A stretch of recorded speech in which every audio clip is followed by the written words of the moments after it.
আল্লাহ তা আছে কপালে, দেখা যায় গল্প শোয়ালে।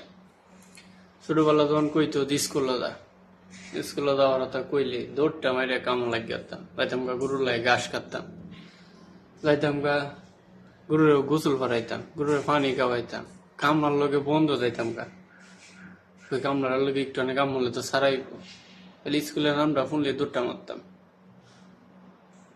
এই স্কুলের লাগে গো আজ দিনটা গো, কাম করতে করতে জানটা শেষ। সকালে স্কুলে যাইতাম 9টা বাজে, 4টে বাজে বাড়ি যাইতাম। আর সকালে কামে গেলে রাইতে আই, এরপর ওকে আয় রান্ধো, গুসল পারো, খাও। আহ জীবন রে জীবন। এই যদি একটু যাইতাম স্কুল, আজ দিন আর এত জীবনটা শেষ শেষ করেছি। ওখানে